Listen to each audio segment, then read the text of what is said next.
Have you ever wondered why so many women struggle to trust themselves? We apologize before speaking. We feel guilty for setting boundaries, or we automatically take care of everyone else before ourselves. For years, I thought there was something wrong with me. I thought I just needed more confidence, but healing taught me something completely different. I'm Allison of Blossoming Heart Wellness. I'm a licensed therapist, a wellness coach, a spiritual mentor, and the author of The Divine Within. And part of why this conversation matters is because I've lived it. Growing up, my body and my boundaries were not always respected. As a result, my nervous system learned that staying quiet, accommodating others, and questioning myself would help me survive. For years, I thought those reactions were simply my personality. Therapy, trauma work, and understanding my nervous system helped me realize that they were actually brilliant survival strategies. Once I understood, I stopped asking,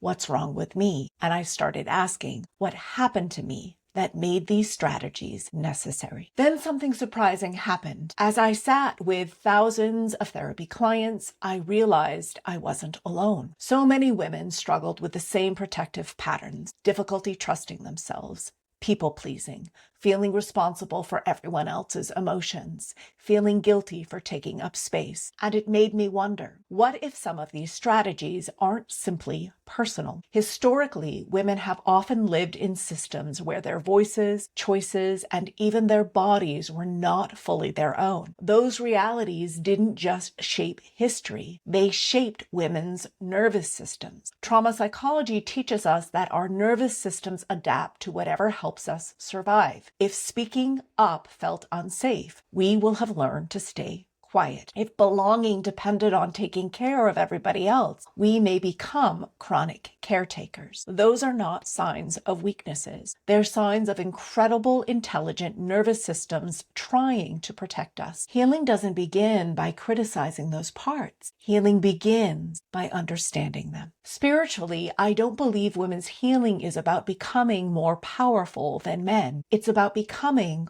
more fully ourselves. For me, healing wasn't becoming someone new.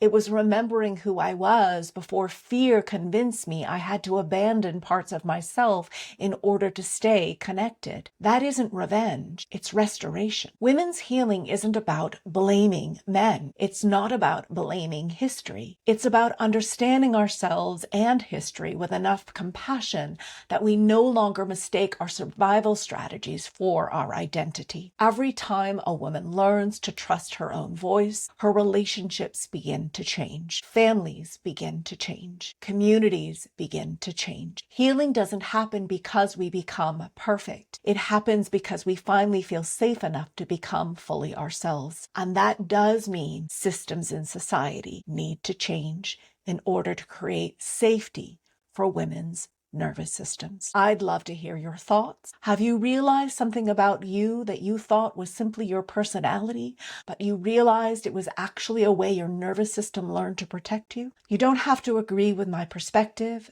There's space for multiple perspectives. I do hope that we can hold enough curiosity and compassion to treat each other with kindness as we have these conversations. And if you'd like to go deeper, I invite you to read my book, The Divine Within, Healing Ourselves to Heal the World, or follow, or go to my website, blossomingheartwellness.com, to learn more about how to work with me. I help individuals understand their nervous system adaptations and personality adaptations so they can develop more self-compassion and have more agency and choice to decide how they want to respond to life stressors. Sending you deep love and appreciation for who you are.